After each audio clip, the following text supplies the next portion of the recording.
Hello and welcome to civilian हिमो YouTube channel. तो guys यार, आज के वीडियो जो है बहुत ज़्यादा इंपॉर्टेंट होने वाला है। आज के वीडियो में हम लोग समझने वाले हैं कि कैसे कोई प्लान जो हम लोग करते हैं, जैसे कि मेरे सामने ये एक हाउस प्लान है, तो इसे कैसे हमने सोचा और कैसे हम लोग इसको एग्जीक्यूट कर पा रहे हैं, ये चीज हम लोग आज के इस वाले वीडियो में समझने वाले हैं, जो कि बहुत ही ज्यादा इंपॉर्टेंट और बहुत ज्यादा इस चीज पे डिमांड आया था वीडियो पे। तो मैं ये वीडियो बना रहा हूँ। तो कुछ चीजों का जो है ध्यान आपको रखना पड़ता है डिजाइन के पहले, ताकि आप अच्छे से एक प्लान को सोच पाए। तो मैंने आपके लिए 5 पॉइंट्स रेडी किए हैं, ठीक है? 5 पॉइंट्स आपके दिमाग में होंगे, तब जाके आप कोई जो है प्लान बना पाओगे, ठीक है? तो चलिए एक-एक करके हम लोग सारे पॉइंट को समझेंगे। तो without wasting any time, let's start the video. तो इन 5 चीज़ों में सबसे पहला जो चीज़ है, सबसे पहला जो पॉइंट है, वो हम लोग सबसे पहले तो सबसे पहला पॉइंट है रिक्वायरमेंट, ठीक है? रिक्वायरमेंट, क्लाइंट के रिक्वायरमेंट्स, ठीक है? क्लाइंट के रिक्वायरमेंट्स। तो आखिर सबसे पहले आपको ये चीज़ समझना होगा कि आपके क्लाइंट का रिक्वायरमेंट क्या है, क्लाइंट चाहता क्या है, ठीक है? तो आप सबसे पहले नोट करना जो है रिक्वायरमेंट क्या है। तो हमने जब अपने क्लाइंट से बात किया, तो हमने अभी ये जो प्लान किया है वो देहरादून का है, एक देहरादून के क्लाइंट का प्लान है। तो उस उन्होंने हमें क्या बताया रिक्वायरमेंट में, कि सबसे पहला चीज क्या होने वाला है, कि सबसे पहले उनको जो है, ये सबसे पहले आपको क्या क्या पूछ लेना है वो देखिए। तो सबसे पहले आपको पर्पस क्या है। तो उनको क्या है, पर्सनल पर्पस से बनाना है, पर्सनल रेसिडेंस के पर्पस से उनको बनाना है। तो ये चीज आप माइंड में रखेंगे। दूसरा, उन्होंने बोला है, ठीक है, कि आपको क्या करना है, कि ये जो है बेसिकली आपका जो स्टेयर केस है, उनके उनको चाहिए कि स्टेयर केस जो है आउटवर्ड है, ठीक है? आउटसाइड रहे। स्टेयर केस कहाँ रहे? तो आउटसाइड रहे, बाहर के साइड स्टेयर केस जो है उनको चाहिए, ताकि जो है बेसिकली अंदर की तरफ में उनको स्टेयर केस नहीं चाहिए। और उन्होंने बोला कि आपको एक जो है उनको गेस्ट रूम चाहिए, ठीक है? गेस्ट रूम चाहिए, एक स्टोर रूम चाहिए, ठीक है? एंड कुछ कुछ जैसे कि लिविंग रूम इनका जो है बड़ा होना चाहिए, living room. And living room में ही उनको जो है एक पूजा रूम भी चाहिए। एंड बाकी जो जनरल रिक्वायरमेंट्स होते हैं, जैसे कि ठीक है, किचन तो एक होना चाहिए। एंड उन्होंने बोला कि अगर 2 बेडरूम हो जाए, गेस्ट रूम के अलावा 2 बेडरूम अगर हो जाए, तो उनको जो है अच्छा रहेगा, ठीक है? एंड उन्होंने इसी के साथ हमें बताया कि एक बेडरूम में क्या होना चाहिए, तो अटैच टॉयलेट होना चाहिए। एक बेडरूम में अटैच टॉयलेट होना चाहिए, ठीक है? तो ये रिक्वायरमेंट्स है। तो सबसे पहला चीज आपको ध्यान में रखना है कि क्लाइंट का रिक्वायरमेंट क्या है, ठीक है? तो क्लाइंट ने हमें जो है ये पूरा रिक्वायरमेंट्स जो है हमें दिया। इसके अलावा भी अगर आप क्लाइंट से कुछ स्पेशल पूछना चाहते हैं, लेट्स सपोज कोई क्लाइंट कहते हैं कि हमें शॉप चाहिए, ठीक है? मैं एक्स्ट्रा अगर आपको बता दूं, तो कुछ क्लाइंट्स का डिमांड होता है कि हमें शॉप चाहिए, है ना? कुछ का डिमांड जो होता है कि हमें क्या बड़ा लॉन चाहिए, ठीक है? कुछ का होता है कि हमें बड़ा पार्किंग चाहिए। पार्किंग तो इन्हें भी चाहिए था, है ना? पार्किंग तो हमने इसमें भी डिजाइन किया, ये मैंने अभी छोड़ दिया, मैं वो भी आपको बता देता हूँ, ठीक है? कि पार्किंग भी इसमें चाहिए था, ठीक है? यहाँ पे पार्किंग भी चाहिए, पार्क, ठीक है? एंड उनके पास जो कार था वो है मारुति, ठीक है? तो मारुति के हिसाब से हमें डिजाइन करना है, ठीक है? अलग अलग कार्स के अलग अलग विड्थ भी होता है। तो सबसे फर्स्ट चीज जो आपको क्लियर हो जाना चाहिए कि फर्स्ट चीज क्या है, क्लाइंट रिक्वायरमेंट, ठीक है? ये चीज का आपको ध्यान रखना ही रखना है। चलिए, अब इसी के साथ हम लोग क्या करते हैं, अपने नेक्स्ट पॉइंट पे बढ़ते हैं। तो नेक्स्ट इंपॉर्टेंट चीज जो आपको ध्यान में रखना है, वो है कि आपका वॉल थिकनेस। नेक्स्ट चीज क्या है, वॉल थिकनेस, ठीक है? ये चीज आपको प्लानिंग से पहले दिमाग में रखना, वॉल थिकनेस। तो जनरली जो वॉल थिकनेस होता है, वो हम लोग लेते हैं 9 इंचेस, एंड इंटरनल वॉल के लिए लेते हैं हम लोग 4.5 इंचेस। ये आपको ध्यान में रखना है। कुछ जगह पे ये वेरी करता है, 10 इंचेस भी हो जाता है। एंड ये 4.5 इंचेस वाले को हम लोग 5 इंचेस भी ले लेते हैं, या फिर कभी कभी इसे हम लोग 4 इंचेस भी ले सकते हैं, ठीक है? तो आपको वॉल थिकनेस का ध्यान रखना है। तो जब आप प्लानिंग कर रहे होंगे, तब आपको क्या करना है उस समय में, सबसे पहले तो आपको क्या करेंगे, आप लोग जो भी हमारा प्लॉट साइज है, ठीक है? तो प्लॉट साइज मैं आपको अगर बताऊं, ठीक है, तो प्लॉट साइज जो हमारे इन क्लाइंट का है, वो जो प्लॉट साइज था, वो था 30 बाई 47 फीट, ठीक है? तो प्लॉट साइज के हिसाब से हम लोग क्या करेंगे, कि सबसे पहले एक रेक्टेंगल हम लोग यहाँ पे बना लेंगे, ठीक है? एक इस तरीके से देखिए 30, ठीक है? एंड उसी के हिसाब से हम लोग बनाएंगे 47, ठीक है? देख सकते हैं इस तरीके से, कुछ इस तरीके से हमारा हो जाएगा 30 बाई 47, ठीक है? अभी ये चीज आप कॉपी पे ड्रॉ करेंगे, ठीक है? तो ये हमारा प्लॉट कितना हो गया, तो ये 30 फीट, इधर से 30 फीट, एंड इधर से हमारा जो ये साइज है वो हो गया 47 फीट, ठीक है? तो अब हम लोग वॉल थिकनेस का इसमें यूज कैसे करेंगे, तो वॉल थिकनेस का यूज इस तरीके से हम लोग करेंगे, कि आप एक चीज देखिए, 30 फीट हमारा टोटल विड्थ है, लेकिन अगर हम लोग उसमें देखिए, ठीक है, तो आपको वॉल थिकनेस एंड सेटबैक का भी इसी में ध्यान रख लेना है, ठीक है। तो हमने जब क्लाइंट से बात किया था तो उन्होंने कहा था कि सेटबैक जो है 1 फीट जो है आपका ऑल अराउंड द प्लॉट, यानी कि प्लॉट के चारों साइड से 1 1 फीट हमको छोड़ना है। तो सबसे पहले जो हमारा 30/47 का जो ये हमारा प्लॉट है, वो ऑटोमेटिकली घट के अब 29 फीट, और ये 29 भी नहीं, 28 फीट हो गया, क्योंकि 1 फीट हम लोग, अगर ऐसा हमारा प्लॉट है तो 1 फीट इधर से हम लोग छोड़ेंगे और 1 फीट दूसरे साइड से छोड़ेंगे, तो 2 फीट कम हो गया, तो 28 फीट इधर हो गया। मैं इसको और अच्छे से लिख देता हूँ, ठीक है। तो 28 फीट एंड ये 47 घट के कितना हो जाएगा, 2 फीट हम लोग घटा देंगे, इधर भी 2 फीट हम लोग माइनस कर देंगे, तो 45 फीट हो जाएगा। तो ये हमारा एक्चुअल जिसमें हम लोग डिजाइन करेंगे वो साइज हो गया, ठीक है। अब हम लोग क्या करेंगे, वॉल थिकनेस भी कंसिडर करेंगे। अब जो हमारा प्लॉट बनेगा उसमें अगर आप दो, तो हमारा एक्सटर्नल वॉल होना ही होना है, ठीक है, और बीच में एक दो हमारा इंटरनल वॉल भी आएगा। तो टोटल अगर हम लोग दो एक्सटर्नल वॉल का बस अगर देखें, तो 9 2 18, 18 इंच तो हमारा इधर से छूटेगा। एंड उसके अलावा हम लोग अगर एक वॉल अंदर भी कंसिडर कर ले तो 22 इंच के आसपास, यानी कि अगर हम लोग ऑल मतलब राउंड ऑफ करके अगर हम लोग देखें, तो 2 फीट हमें छोड़ देना होगा और ज्यादा, है ना। अगर हम लोग वॉल थिकनेस हटा दें, तो वॉल थिकनेस हटाने के बाद ये और कितना बचेगा, तब ये बच जाएगा, ठीक है। वॉल थिकनेस घटाने के बाद में 26 feet and by 43 feet, 26/43 feet. तो ये हमारा समझिए तो मेन प्लॉट साइज हो गया 26/43 फीट, ठीक है। तो हम लोग अब जो डिजाइन करने वाले हैं उस किस में करेंगे, 26 फीट बाय 43 फीट में। तो आपने दो चीज अब समझ लिया, client requirement and wall thickness and setback, ठीक है। तो सेटबैक वॉल थिकनेस को जब हम लोग घटा देंगे तो हमारा एक्चुअल प्लॉट साइज जो है हमें निकल जाएगा कि हमें इतने पे अब घर वगैरह जो है डिजाइन करना है, ठीक है। तो अभी जो ये हमारा हमने 30/47 किया था, अब हम लोग क्या करेंगे, इसे हम लोग यहाँ से इरेज करेंगे, एंड हम लोग इसे भी यहाँ से इरेज करेंगे। एंड अब हम लोग जो है एक्चुअल जो हमने माइनस करने के बाद निकाला 26/43, इसको हम लोग उतना लिख दें, ये हमारा हो गया 26 फीट, एंड इधर हमारा हो गया 43 फीट, ठीक है। तो 5 पॉइंट्स हमारा जो है क्लियर हो चुका, 5 पॉइंट्स में से 2 पॉइंट्स क्लियर हो चुका, पहला क्लाइंट रिक्वायरमेंट एंड दूसरा हमारा वॉल थिकनेस। एंड तीसरा पॉइंट क्या है, तो तीसरा पॉइंट है हमारा डायरेक्शन, कि डायरेक्शन हमारे प्लॉट का किधर है। तो जब आप क्लाइंट से बात करेंगे तो वो आपको बताएंगे कि डायरेक्शन किधर है। तो उन्होंने हमें बताया कि ये जो है ईस्ट फेसिंग प्लॉट है, तो हम लोग सबसे पहले क्या करेंगे, डायरेक्शन बनाएंगे।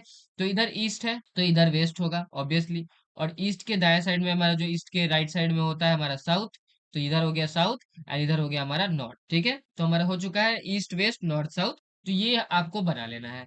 एंड हमारा जो रोड साइड है वो किधर है, तो हमारा जो रोड होने वाला है वो यहाँ होने वाला है, ठीक है। तो ये भी आपको जो है अपने प्लॉट के अंदर में दिखा देना है कि ये हमारा रोड होने वाला है, ठीक है, रोड। चलिए अब हम लोग क्या करेंगे, तो ये आपने अभी तक क्या समझ लिया, आपने अभी तक 3 पॉइंट्स क्लियर किए। पहला पॉइंट क्लाइंट रिक्वायरमेंट, दूसरा पॉइंट आपने setback and wall thickness minus किया, ठीक है, सेटबैक एंड वॉल थिकनेस आपने माइनस किया। तीसरा आपने डायरेक्शन डाला, ठीक है, तीसरा आपने क्या किया, डायरेक्शन डाला। अब हम लोग आते हैं फोर्थ पॉइंट।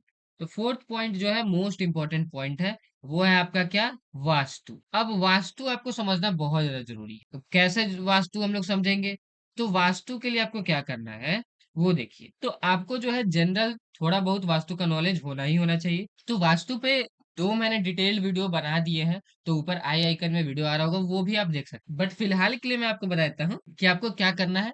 वास्तु के लिए आप एक चीज कर सकते हैं फिलहाल के लिए, यहाँ पे आप क्या करेंगे, अपने ब्राउजर के अंदर, किसी भी ब्राउजर के अंदर चले जाइए एंड वहां पे आप सर्च कर लीजिए कि वास्तु हाउस प्लान। इस तरीके से आप जब सर्च करेंगे तो आपको यहाँ पे जो है इमेजेस वेरियस दिख जाएगा, ठीक है। जैसे इस तरीके का इमेजेस है, तो यहाँ पे आप इमेज के हिसाब से देख सकते हैं। अगर मैं आपको इस इमेज में दिखाऊं, तो यहाँ पे देख सकते हैं बीच में हमारा पूजा रूम एंड सर्विस रूम है, इधर हमारा पोर्च और बरामदा है, इधर हमारा किचन के लिए है, ठीक है। एंड हमारा यहाँ पे मास्टर बेडरूम है, इधर हमारा गेस्ट बेडरूम है, ठीक है, इधर हमारा ओवरहेड टैंक या स्टेयरकेस के लिए है, ड्राइंग एंड लिविंग है। तो ये सब चीज जो है यहाँ पे दिया हुआ है। बट आपको ये चीज देख लेना है, और लेकिन कुछ कुछ चीज आपको यहीं पे नोट करके रख लेना है, जैसे कि हमारा जो किचन होगा वो कहाँ होगा। तो किचन जो है हमारा वो हमें यहीं पे सोच के रख लेना है कि किचन जो हमारा कहाँ होने वाला है, साउथ ईस्ट में होता है, सिंपल। उसके बाद हमें और भी कुछ कुछ का ध्यान रखना है, जैसे पूजा रूम हमारा कहाँ होगा, तो ईशान कोण यानी कि नॉर्थ ईस्ट में होगा, ठीक है।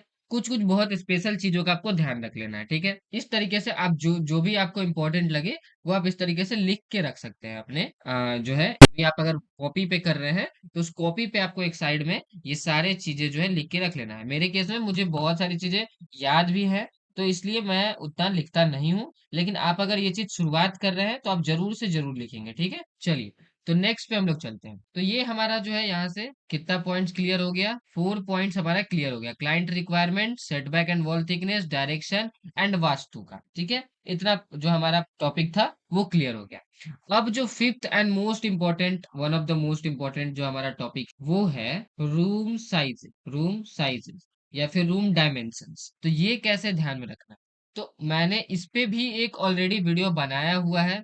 तो आपको ये चीज का भी ध्यान रखना है कि कौन सा रूम कितना साइज का होता है। मैं अगर फिलहाल के लिए आपको बताऊं तो जैसे हमारा बेडरूम जो होगा वो जनरली हम लोग कम से कम 10 फीट से 12 फीट तो लेते ही लेते हैं, ठीक है। किचन जो होगा हम लोग 6 to 8 फीट लेंगे। बाथरूम जो होगा उसका विड्थ जो होगा 4 से 6 फीट तो हम लोग लेंगे, है ना। तो इस तरीके से और भी कुछ पॉइंट्स जो है आपके दिमाग में होना चाहिए और आपको याद होना ही होना चाहिए, ठीक है। अगर ये चीजें आपको नहीं याद है तो आपको क्या करना होगा, याद कर लेना होगा, ठीक है। तो यहाँ पे इसी के साथ हमारा 5 पॉइंट जो है हो चुका है। जो मैंने 5 पॉइंट आपको बोला था कि डिजाइन करने से पहले आपको ध्यान में रखना है, वो ध्यान में आपको रखना ही रखना है। जैसे क्लाइंट रिक्वायरमेंट, फिर setback and wall thickness, direction, vastu and room sizes, यही 5 और यही सीरीज वाइज में आपको याद रखना है। अब हम लोग बढ़ते हैं डिजाइनिंग। अब हम लोग जब इतना चीज हमें याद है तो अब हम लोग क्या करेंगे, शुरुआत करेंगे अपना डिजाइन करना, ठीक है। तो एक सबसे पहले हम लोग एक रफ डिजाइन बनाएंगे। रफ डिजाइन का मीन्स रफ, ऐसा रफ हम लोग छोटा सा बना लेंगे। एंड देखिए, हमारा ये इधर साउथ ईस्ट है, अगर हम लोग इसको ऐसे कर दें तो इधर हमारा वेस्ट है, इधर हमारा ईस्ट है, इधर नॉर्थ है, इधर साउथ। तो हम लोग सबसे पहले किचन से स्टार्ट कर रहे हैं, तो साउथ ईस्ट यहाँ पे हमारा किचन आ जाएगा, यहाँ पे क्या आ जाएगा, किचन आ जाएगा, ठीक है। उसके बाद हमारा जो है, हम लोग एंट्री तो ईस्ट से ही देने वाले हैं और पार्किंग भी हमें देना है, तो यहाँ कहीं हमारा पार्किंग आ जाएगा, ठीक है, पार्किंग। एंड यहीं से हम लोग क्या करेंगे, एंट्री भी दे देंगे पार्किंग के साथ में, ठीक है। और जैसा कि मैंने क्लाइंट रिक्वायरमेंट बताया था कि हमारे क्लाइंट को चाहिए क्या, कि स्टेयर केस जो है हमारा बाहर से रहे, तो हम लोग क्या करेंगे, इधर से ही स्टेयर केस दे देंगे, ठीक है। पार्किंग के साथ ही हमारा जो है स्टेयर केस हो जाएगा। उसके बाद हमें क्या करना है कि हमें बेडरूम हमें जो है लिविंग हॉल भी प्रोवाइड करना है, तो एंट्री के साथ ही हम लोग यहाँ पे हॉल दे देंगे, ठीक है। उसके बाद हम लोग एंट्री के साथ ही यहाँ पे एक गेस्ट रूम दे देंगे। एंड हम लोग यहाँ पे एक बेडरूम दे देंगे जिसके साथ स्टोर रूम एंड बाथरूम दोनों अटैच हो जाएगा, क्योंकि ये मास्टर बेडरूम हमारा होने वाला है, ठीक है। मास्टर बेडरूम आपको भी पता है साउथ वेस्ट साइड में होता है, तो मास्टर बेडरूम हम लोग इसी साइड में रखने वाले हैं। उसके बाद हम लोग क्या करेंगे, एक और यहाँ पे रूम बना देंगे एंड यहाँ से हम लोग इसके साथ एक जो है कॉमन बाथरूम यहाँ पे दे देंगे। अब देखिए, ये जब मैंने किया, ठीक है, तो मैंने तो इसे बहुत आसानी से कर लिया, बट आप इसे आसानी से नहीं कर पाएंगे। अब क्यों नहीं कर पाएंगे वो मैं बताता हूँ। क्योंकि आप, ये मुझे डायमेंशंस का ध्यान था, आपको डायमेंशंस का ध्यान अगर नहीं होगा तो आप नहीं कर पाएंगे। जैसे ये 26 फीट है, तो 26 फीट में हमारा क्या क्या आ जाएगा, तो हमें अभी जैसे हमने रफ जो बनाया, अगर हम उसमें देखें तो हमने यहाँ पे एक स्टोर रूम भी डाला है, एक हमने यहाँ पे बाथरूम, 2 बाथरूम डाले हैं, ठीक है। और तब हमने एक बेडरूम भी डाला है। तो यानी कि अगर हम लोग एक बेडरूम को का 10 फीट अगर साइड भी कर दें तो हमें इधर कितना जगह चाहिए, 2 बाथरूम है तो 4 4 फीट या 5 5 फीट भी होगा तो 10 फीट तो यही लेके जाएगा, ठीक है। अभी हम लोग वॉल का नहीं कंसिडर करेंगे, क्योंकि वॉल के लिए हमने ऑलरेडी जो है पिछले स्लाइड में यहाँ पे माइनस कर लिया है, ठीक है। एंड इधर स्टोर रूम है तो 4 फीट के आसपास तो स्टोर रूम भी होगा। तो इस तरीके से हम लोग क्या करेंगे, तो अगर देखें हम लोग 4 4 4, तो 4 से 12 फीट, तो 12 फीट ये और 10 फीट ये, 12 10 22 23 फीट के आसपास तो हमारा ये आराम से आ जा रहा है, मतलब 12 फीट समझिए तो ये आ जा रहा है इस साइड। तो 12 के बाद में हमारा कितना बचेगा, 10 11 फीट बचेगा रूम के लिए। तो हम लोग उसको सोच के डिजाइन करेंगे। तो हम लोग क्या करेंगे, यहाँ पे हम लोग मान लीजिए बाथरूम को अगर हम लोग 5 फीट ले लेते हैं तो 5 5 10, और स्टोर रूम का अगर 4 फीट भी ले लेते हैं तो 10 4 14, 14 फीट उधर चला जाएगा और 10 फीट 11 फीट का हमारा रूम हो जाएगा। तो इस तरीके से 23 24 फीट तो हमारा इसी में चला जाएगा, ठीक है। तो चलिए हम लोग पहले एक तरफ से करके देखते हैं। तो अगर हमने बेडरूम मान लीजिए 10 10 फीट भी दिया, तो हमने यहाँ पे 10 फीट भी दिया, तो लेट से 10 फीट कितना हुआ, 26 है, 26 का आधा यहाँ पे आएगा, तो ये हो जाएगा कितना, 13 फीट। और इससे थोड़ा हम लोग यहाँ पे कम कर देंगे तो 10 फीट। तो लेट्स से कि हम लोग 10 बाई 11 के आसपास का रूम दे देंगे, ठीक है, 10 बाई 11 का रूम दे देंगे। तो यहाँ पे हमने 10, देखिए 10 इधर आएगा एंड 11 इधर आएगा, ठीक है। तो 10 10 फीट बाई 11 फीट, ठीक है। तो 10 फीट इधर और 11 फीट इधर का हमने यहाँ पे एक दे दिया। ये हमारा बेडरूम हो गया, ठीक है, बेडरूम। ओके, एंड अब हम लोग इधर क्या क्या एडजस्ट करने वाले हैं।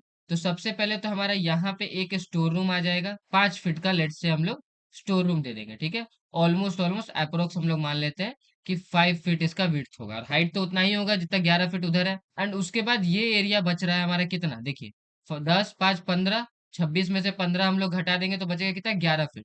तो 5 5 फीट हम लोग दे देंगे, तो 10 फीट, 11 फीट के आसपास आ जाएगा। तो हम लोग चलिए यहाँ पे बाथरूम दे देंगे, 5 फीट वाइड ये भी होगा एंड 5 फीट वाइड ये भी होगा, ठीक है। ये एक बाथरूम होगा, ये भी एक बाथरूम होगा, एंड ये क्या होगा, तो ये स्टोर हो गया, ठीक है।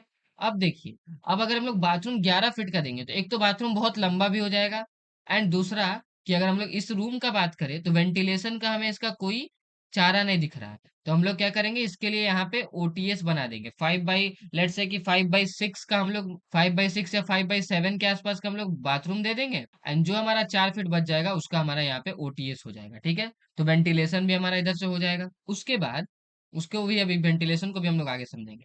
अब देखिए, ये बाथरूम तो हमारा अटैच होने वाला था रूम के साथ, ठीक है। तो इसलिए हम लोग क्या करेंगे, यहाँ से पूरा वॉल को कनेक्ट करके लेके आएंगे। और देखिए, 5 एंड 5, 10 फीट, यानी 10 फीट का तो हमारा रूम हो ही गया, ठीक है। तो 10 फीट का तो हमारा ये रूम हो ही गया, और इसका हाइट जो है हम लोग क्या कर देंगे, इसका भी हम लोग लगभग लगभग 11 फीट रखने वाले हैं, ठीक है। तो इसी तरीके से हमने यहाँ पे एक बेडरूम बना दिया हमारा, जो कि हो जाएगा 10 फीट बाय 11 फीट का। ये भी हमारा एक बेडरूम हो चुका है, ठीक है, विथ अटैच बाथरूम। अब अगर हम लोग हाइट मेजर करें, इधर 11 फीट, यहाँ 11 फीट, तो 22 फीट हमारा यूज हो चुका है, 43 में 22 यानी आधा ऑलमोस्ट यूज हो चुका है, ठीक है। बच रहा है कितना, आधा, ठीक है। तो अब उस आधे के लिए हम लोग क्या करेंगे वो देखिए। तब बाई यानी कि हमारा कितना, 22 फीट, अगर हम लोग 43 में 22 माइनस करें तो लगभग लगभग हमारा कितना आ रहा है, 1 एंड 2, 21 फीट अभी बच रहा है, ठीक है। 21 फीट। तो हम लोग क्या कर सकते हैं, इसमें हम लोग एक छोटा सा रूम और गेस्ट रूम बनाना है, थोड़ा छोटा बना देंगे, जो कि हो जाएगा हमारा, लेट से 10 बाई 10 का हम लोग बना देंगे, ठीक है। ये भी एक बेडरूम ही होगा, मतलब गेस्ट रूम है लेकिन हम लोग एज अ बेडरूम लिख रहे हैं, ठीक है। उसके बाद हम लोग क्या, देखिए, 10 11 10 11 11 22 और 10, 32 फीट यूज हो गया इसमें से। तो बच कितना गया, 32 11 11 फीट बच गया अभी, ठीक है। तो यानी कि ये जो बचा हुआ पार्ट है वो है 11 फीट। तो 11 फीट में हम लोग क्या करते हैं, लेट्स से 7 फीट का हम लोग अगर किचन दे दे, ये हमारा किचन होने वाला है, ठीक है। तो और इसका जो विड्थ है हम लोग थोड़ा कम रख देंगे, 8 फीट रख देंगे, ठीक है, क्योंकि किचन का उतना ज्यादा वेट रखने का कोई जरूरत नहीं है। तो यहाँ तक हमारा ये किचन आ जाएगा, ठीक है, 8 बाई 7 का। और यहाँ पे भी थोड़ा सा जगह बच जाएगा, 3 फीट के आसपास, 4 फीट के आसपास जो हमारा जगह यहाँ पे बच रहा है, ठीक है। अब इसके बाद क्या करेंगे, इसी के बराबर से हम लोग यहाँ से छोड़ेंगे, एंड अब देखिए ये ट्रेस हम लोग लेके आएंगे। देखिए, वॉल को भी आपको क्या करना है, अलाइन रखना है। तो ये वॉल का अगर हमने अलाइन किया तो इसके आसपास आएगा, ठीक है, यहाँ पे, ठीक है। तो इधर से अलाइन किया तो यहाँ पे आ रहा है, और इस साइड से अलाइन किया हमने यहाँ पे। तो इसी पॉइंट से हम लोग ऐसे अलाइन करेंगे, ठीक है, और यहाँ से हम लोग एंट्रेंस बना देंगे, ठीक। एंड बाकी जो इधर का एरिया बच गया ऑलमोस्ट 11 फीट के आसपास, जो है 12 फीट के आसपास, तो यहाँ पे हमारा पार्किंग हो जाएगा, पार्किंग, ठीक है। एंड हम लोग क्या करेंगे, स्टेयर भी इधर से, देखिए, तो स्टेयर कभी भी वास्तु के हिसाब से आपको क्लॉकवाइज डायरेक्शन में बनाना होता है। तो हम लोग क्या करेंगे, यहाँ पे एक एंट्री देंगे, यहाँ पे बनाएंगे, and इस तरीके से हम लोग क्या करेंगे, देख सकते हैं, इस तरीके से हम लोग यहाँ पे स्टेयर बना देंगे, एंड इसको यहाँ से टर्न करा देंगे इधर, ठीक है। ये हमारा यहाँ से कनेक्टेड हो जाएगा, ऊपर की तरफ डॉटेड डॉटेड भी डाल सकते हैं, ठीक है। तो ये हमारा क्या हुआ, इधर से हमारा जो स्टेयरकेस है ऐसे जा रहा है, तो क्लॉकवाइज हो गया। अब इसका एडवांटेज क्या हो गया कि ये स्टेयरकेस हम लोग यहाँ से बाहर से भी एंट्री दे सकते हैं, एंड साथ ही साथ हम लोग यहाँ से अंदर से भी एंट्री दे सकते हैं। तो दोनों साइड से ये स्टेयरकेस का एंट्री जो है आराम से हो जाएगा, और ये जो है हमारा मेन एंट्रेंस हो गया। एंड मेन एंट्रेंस के साथ में ही अब हम लोग क्या करेंगे, देख सकते हैं, तो ये हमारा यहाँ पे लिविंग हॉल हो गया, लिविंग हॉल। अब अगर हम लोग वेंटिलेशन का बात करें, तो हमने क्या किया, सारे साइड से एक एक फीट तो छोड़ा ही है। तो ये स्टोर, बाथरूम और ये बेडरूम का जो वेंटिलेशन ओटीएस से हो गया, इस ये सारे बेडरूम देख सकते हैं तो डायरेक्टली लिविंग से भी कनेक्टेड है, एंड प्लस आराम से आप इधर में खिड़की छोड़ सकते हैं, ठीक है। एंड किचन का तो आप डायरेक्टली सामने से भी वेंटिलेशन दे सकते हैं। अब हम लोग अगर कुछ फर्नीचर प्लेसमेंट का बात करें, ठीक है, फर्नीचर प्लेसमेंट का, तो ये आराम से आप बेडरूम में जो है, अगर फर्नीचर प्लेसमेंट से पहले हम लोग एंट्री की बात कर लेते हैं, तो आप बेडरूम का एंट्री जो है यहीं से पास से दे सकते हैं, यहाँ से। उसके बाद बाथरूम का जो एंट्री आप बेडरूम के सटा के तो रख नहीं सकते, तो हम लोग यहाँ से दे सकते हैं, ठीक है। एंड इस बेडरूम का एंट्रेंस आपको थोड़ा पीछे से देना है, ताकि यहाँ बाथरूम के साथ में एंट्रेंस इसका ना रहे। एंड इस बाथरूम का एंट्रेंस यहाँ से दे देंगे हम लोग, एंड इस स्टोर का एंट्रेंस इधर वॉल से दे देंगे, ठीक है। एंड ये दोनों बेडरूम का एंट्रेंस तो हम लोग सामने सामने रख ही सकते हैं। एंड उसके अलावा किचन का एंट्रेंस हम लोग ऊपर से दे देंगे, यहाँ पे से। एंड हमारा जो ये एरिया बच गया, यहाँ पे हम लोग बेसिन वगैरह कुछ लगा भी सकते हैं, या फिर शू रैक लगा सकते हैं। एंड अभी बच गया हमारा पूजा रूम। तो पूजा रूम के लिए हमने लिखा है क्या, नॉर्थ ईस्ट। तो नॉर्थ ईस्ट हमारा यहाँ है। तो हम लोग क्या करेंगे, ऑलमोस्ट 4 फीट का यहाँ से एरिया, यहाँ पे ओपन बेसिकली मंडप जैसा डिजाइन कर देंगे। और यहाँ पे हमारा कुछ रैक वगैरह बन जाएगा, जिसमें टीवी यूनिट वगैरह भी आ सकता है। ठीक है, तो इस तरीके से हम लोग पूरा प्लान सोचते हैं। ठीक है, ये हमारा हो गया बेसिकली, हम लोग पूरे प्लान को सोचते कैसे। अब जब हम लोग इसको एग्जीक्यूट करेंगे, तो ऑब्वियसली हमने क्या किया है, वॉल थिकनेस को कम ही किया हुआ है, वॉल थिकनेस को हमने एज्यूम करके रखा है। तो ऑटोमेटिकली जो है ऑटो कैड पे ये आसानी से एडजस्ट हो जाएगा, उसमें कोई भी दिक्कत नहीं आएगा। अब इसी चीज को सोचकर एक बार मैं इसको सेव कर लेता हूँ। एंड अगर आपको इस जो हमारा ये पूरा अभी जो हमारा ये स्लाइड हुआ है, इस स्लाइड का आपको प्रॉपर ये चाहिए, अगर आपको चाहिए कि इसका पीडीएफ आपको मैं प्रोवाइड कर दूं, तो आप हमारे टेलीग्राम ग्रुप पे एक बार मैसेज कर देना, मैं कर दूंगा वहां पे। एंड तो ये हमारा पूरा हो गया इसके बारे में। ठीक है, एंड अभी अगर आपको इसे फर्नीचर प्लेसमेंट वगैरह करना है, तो आप ऑटोकैड के अंदर आ सकते हैं। अब इस चीज को आपको ध्यान में रख के अगर आप ऑटोकैड के अंदर चलेंगे, ठीक है, तो यहाँ पे देख सकते हैं मैंने सेम ही यहाँ पे किया है। यहाँ पे मैंने बेडरूम दिया, फर्नीचर लेआउट भी आप लोग यहाँ से देख सकते हैं। ठीक है, मैं आपको दिखा देता हूँ। तो देख सकते हैं यहाँ पे मैंने एक बेडरूम का यहाँ पे प्लान किया है, एंड यहाँ सामने टीवी यूनिट। ठीक है, अगर कोई यहाँ से एंट्री करता है, तो एंट्री करते ही उसको बेडरूम नहीं दिखेगा। तो ये एक तरीके से बेटर प्लानिंग है। और इसका वेंटिलेशन यहाँ देख सकते हैं ओटीएस से हो चुका है। ठीक है, और ये बाथरूम हमारा कॉमन बाथरूम हो गया। ठीक है, और ये हमारा अटैच बाथरूम हो चुका है। ठीक है, दोनों का ही वेंटिलेशन हमने ओटीएस से रखा है। एंड उसी तरीके से ये हमारा स्टोर रूम है, इसका भी वेंटिलेशन हमारे ओटीएस से हो गया है। एंड एक हमने यहाँ पे बेडरूम प्रोवाइड किया, आप चाहे तो यहाँ पे आप कबर्ड वगैरह भी बना सकते हैं। ठीक है, बेस्ट यहाँ पे आप देख सकते हैं प्रॉपर जो है आपका जो ओरिएंटेशन में किसी तरीके से कोई प्रॉब्लम नहीं है। उसके अलावा यहाँ पे हमने सोफा डिजाइन किया है, आप अलग तरीके से भी कर सकते हैं। और ये हमारा पूजा एरिया है। एंड यहाँ पे आप लोग कुछ ऐसा रैक वगैरह का डिजाइन कर सकते हैं। ये हमारा गेस्ट रूम है। एंड गेस्ट रूम में भी हमने एक छोटा सा बेड डाला है, एंड एक टीवी यूनिट जो है यहाँ पे भी डाला है। और इसको विंडो जो है हमने बाहर तरफ से किया है, देख सकते हैं 1 फीट का जो है ये ऑफसेट हमने सब तरफ से रखा है। ठीक है, तो वेंटिलेशन हम लोग यहाँ से भी ले सकते हैं। एंड ये हमारा किचन हो गया। तो किचन का देख सकते हैं हमने बाहर से ही वेंटिलेशन ले लिया है। और एंट्री हमारा मेन ये रहा ईस्ट साइड से, प्रॉपर ईस्ट से। ठीक है, अगर मैं डायरेक्शन की बात करूँ, तो यहाँ पे ईस्ट इधर है, वेस्ट इधर है, एंड हमारा साउथ इधर है, नॉर्थ इधर है। ठीक है, तो हमारा साउथ ईस्ट में ये किचन हो चुका है। एंड यहाँ पे हमारा देख सकते हैं ये इधर से भी हमारा एंट्री हो जाएगा, इधर से भी हमारा एंट्री हो जाएगा। ठीक है, स्टेयरकेस का। एंड ये हमारा पार्किंग हो गया है, आराम से यहाँ पे एक कार पार्क हो जाएगा। अगर मैं अभी आपको एक प्रॉपर इसके डायमेंशन की बात करूं, तो आप लोग देख सकते हैं एक बारी। ठीक है, मैं एक बार इसको जूम कर लेता हूँ। तो यहाँ पे जो हमारा बेडरूम आएगा, वो आ गया है 10x11 का। ओटीएस जो है हमारा वो 4 फीट वाइड है। एंड जो हमारा स्टोर रूम है वो 5 फीट वाइड होगा। और बाथरूम जो है हमारा 5x6 फीट 6 इंचेस का बाथरूम आएगा। एंड जो हमारा मास्टर बेडरूम है वो थोड़ा बड़ा होगा, ये हमारा 10 फीट 9 इंचेस बाय 11 फीट है। और एक गेस्ट रूम जो है वो थोड़ा छोटा है, 10 फीट 9 इंचेस बाय 10 फीट का। ठीक है, तो इस तरीके से हमने ये गेस्ट रूम डिजाइन किया। गेस्ट रूम को भी हम लोग एज अ बेडरूम लिखते हैं। एंड उसके बाद ये लिविंग रूम है, तो ऑलमोस्ट 21 फीट का। एंड विड्थ अगर का बात करें अगर, तो ऑलमोस्ट 15 फीट का विड्थ जो है हमारा ये लिविंग हॉल का होने वाला है। एंड यहीं पे हमने पूजा रूम 4 फीट वाइड पूजा रूम दिया है। एंड किचन का जो साइज है वो 7x8 फीट है, बेसिकली 8x7 फीट इसको बोलेंगे हम लोग। सबसे पहले हम लोग हॉरिजॉन्टल डायमेंशन लिखते हैं, उसके बाद हम लोग वर्टिकल डायमेंशन। तो हमारा 8x7 कहने का मतलब कि 8 इधर से है, एंड 7 हमारा ऐसा है। उसके बाद हमने यहाँ पे पार्किंग दिया जो कि 12 फीट इसका लेंथ है। तो आसानी से इसमें जो है मारुति 800 या फिर बेसिकली इसमें एसयूवी कार्स को छोड़ के सभी टाइप के कार्स जो है पार्क हो सकती है।